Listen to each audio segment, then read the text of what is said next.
বন্ধুরা, এমন কি কারণে এই আইপিএস ম্যাডামটি একজন মন্ত্রীকে থাপ্পড় মারল, জানলে আপনি হয়তো অবাক হয়ে যাবেন।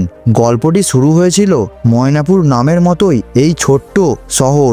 এক সময় খুবই শান্ত ছিল, কিন্তু গত কয়েক বছর ধরে এখানে শান্তি নেই, ন্যায় নেই, মানুষের চোখে জল ছাড়া আর কিছুই নেই। কারণ এই জেলার উপর রাজত্ব করত একজন মানুষ, নাম ছিল মন্ত্রী বিশাল সিং। গায়ের রং কালচে, চোখে অহংকার, গলায় সোনার চেন, কাঁধে বন্দুকধারী গুন্ডা। লোকটা এমএলএ নয়, এমপি নয়, কিন্তু মানুষ তাকে রাজা বলে। কারণ যে তার বিরুদ্ধে কথা বলেছে তার দোকান ভেঙে গেছে, যে তার বিরুদ্ধে প্রতিবাদ করেছে তার ছেলে গায়েব হয়ে গেছে। বিশাল সিং এর বিরুদ্ধে পুলিশে অভিযোগ করলেও সে পুলিশের গলা বন্ধ করে রেখেছে। লেখাপড়া, হাসপাতাল, রাস্তা সব থেমে আছে, শুধু চলছে ভয় আর ক্ষমতা রাজত্ব। মানুষ মনে মনে শুধু একটাই কথা বলতো, এখানে আইন নেই, আছে শুধু বিশাল সিং। সেই সময় এক নতুন আইপিএস এসপি পোস্টিং পায় ময়নাপুরে। নাম ছিল আইপিএস অনামিকা সিং। উচ্চতা বেশি নয়, সাজগোজ নেই, কথা কম বলে, কিন্তু চোখে এক অদ্ভুত দৃঢ়তা। তার চোখ বলে, আমি ন্যায় চাই, ভয় আমার কাছে কোনো মানে রাখে না। অনামিকা জেলার কালেক্টর অফিসে যোগদান করতে যাচ্ছিলেন। চারিদিকে পুলিশ জিপ, সাইরেন বাজছে, কিন্তু তিনি শান্ত, নীরব। যোগদান অনুষ্ঠানের পর সাংবাদিকরা জিজ্ঞেস করলো, ম্যাডাম, এই জেলায় অপরাধ অনেক, মন্ত্রী বিশাল সিং এর অত্যাচার নিয়ে আপনি কি করবেন? অনামিকা হালকা হাসলেন আর বললেন, আইন সবার জন্য সমান। এই চারটি শব্দের আওয়াজ ময়নাপুর ছোট্ট শহরে ইট সিমেন্ট পর্যন্ত শুনতে পেল। অনামিকা কোনো বড়লোক পরিবারে জন্মায়নি। তার বাবা ছিলেন প্রাইমারি স্কুলের শিক্ষক। বাবা সব সময় বলতেন, সাহস মনে ভয় না পাওয়া নয়, সাহস মানে হলো ভয় পেয়ে সত্যের পাশে দাঁড়ানো। মা সারদাময়ী নীরব স্বভাবের, ঘরে মাটির মতো সরল। মা সবসময় বলতেন, অনামিকা, অন্যায় দেখলে কখনো চোখ বন্ধ করো না। একদিন স্কুল থেকে ফেরার পথে ছোট্ট অনামিকা দেখেছিল তিনজন ছেলে একজন বৃদ্ধ ভিখারিকে মারছে। চারপাশে লোকজন দাঁড়িয়ে, কিন্তু কেউ কিছু বলছে না। অনামিকা এগিয়ে গিয়ে চিৎকার করতে লাগলো, থামো, এটা অন্যায়। ছেলেরা হেসে বলল, একজন অনামিকার হাতে লাঠির আঘাতও করেছিল। কিন্তু সেই দিনই জন্ম নেয় সেই অনামিকা যে ভয়ের সামনে মাথা নত করে না। অনামিকা আইএস বা আইপিএস হওয়ার জন্য প্রস্তুতি নেন। দিনে 12 থেকে 14 ঘন্টা পড়াশোনা করতেন। কোনো পার্টি নেই, মোবাইল নেই, ঘোরাঘুরি নেই, শুধু লক্ষ্য ইউপিএসসি। কিছুদিন পরেই তার পরীক্ষার ফলাফল বেরোলো, এয়ার র্যাঙ্ক 63। অনামিকার পরিবার কেঁদে ফেললো, পুরো গ্রাম গর্বিত হয়ে গেল।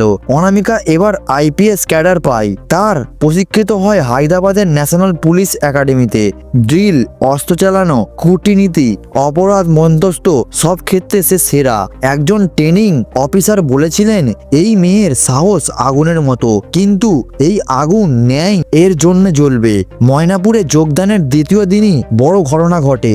এক দরিদ্র দোকানদার মুন্সিলাল তার পুরো দোকান গুন্ডারা এসে ভেঙে ফেলে। কারণ মন্ত্রী বিশাল সিং সেই জমি চেয়েছিল। মুন্সিলালের স্ত্রী মাথায় ছেঁড়া ওড়না, হাঁপাতে হাঁপাতে থানায় আসেন, সাহেব, আমার স্বামীর সব শেষ হয়ে গেল, দয়া করে মামলা নেন। থানার ওসি চুপ, সকল পুলিশও চুপ, সবার চোখে ভয়। ঠিক তখনই অনামিকা সিং থানায় ঢোকেন। তিনি সব দেখেন। তিনি ওসিকে বলেন, এফআইআর রেজিস্ট্রি করুন। ওসি দ্বিধায়, ম্যাডাম, সামনের মানুষগুলো বিশাল সিং এর লোক। অনামিকার কণ্ঠ এবার আরো রেগে গেল, এটা পুলিশ স্টেশন, এখানে আইন কথা বলবে, ভয় নয়। এফআইআর রেজিস্ট্রি হয় সেই মুহূর্তেই।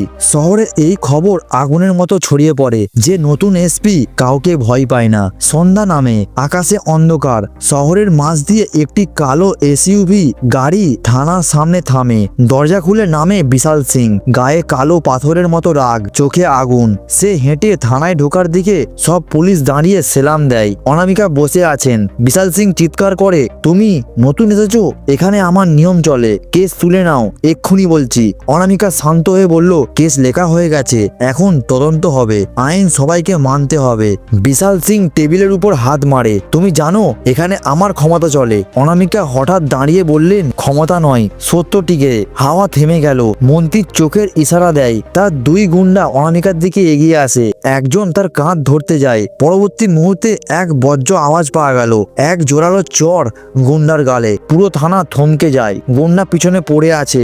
অনামিকার কণ্ঠ এবার আরো গর্জন হয়ে ওঠে, গ্রেপ্তার করুন এক্ষুনি সবাইকে। পুলিশেরা প্রথমেই হতবাক, তারপর সাহস জাগে। সব গুন্ডা হাতখড়া পড়ে। বিশাল সিং তাকিয়ে থাকে, যেন প্রথমবার কেউ তাকে থামালো। পরের দিন মন্ত্রীর লোকজন, বড় বড় নেতা, মন্ত্রী, ডিএম সব জায়গায় ফোন করে, এসপি কে সরাতে হবে। এরকমই বলল বিশাল সিং। তার ট্রান্সফার করো। ট্রান্সফার অর্ডার তৈরি হয়, কিন্তু খবর ছড়িয়ে পড়ে। সোশ্যাল মিডিয়ার অনামিকার ভিডিও ট্রেন্ড করে। পরের দিন সকালে হাজার হাজার সাধারণ মানুষ পুলিশের লাইনে সামনে দাঁড়িয়ে জড়ো হয়। বৃদ্ধ, ছাত্র, দোকানদার, মহিলারা সবাই এক কণ্ঠে বলে, এসপি ম্যাডামকে সরাতে দেওয়া যাবে না। মিডিয়া আসে, এক জেলায় নতুন ইতিহাস লিখেছে। সরকার পিছিয়ে যায়, ট্রান্সফার অর্ডার ক্যান্সেল হয়ে যায়। মন্ত্রী বিশাল সিং এর সম্পত্তি, জমি, অ্যাকাউন্ট সব তদন্তে উঠে আসে। আর কিছুক্ষণের পর দুর্নীতি, দখল, খুন, চাঁদাবাজি সব প্রমাণিত হয়। আর যখন ফলাফল আসে তখন মন্ত্রীকে গ্রেপ্তার করা হয় আর গুন্ডারা জেলে যায়। আবার ময়নাপুর গ্রামে শান্তি ফিরে আসে। মানুষ নিঃশ্বাস নিতে শুরু করে। এবার আপনাদের এই ভিডিওটি কেমন লাগলো কমেন্ট করে জানাতে ভুলবেন না।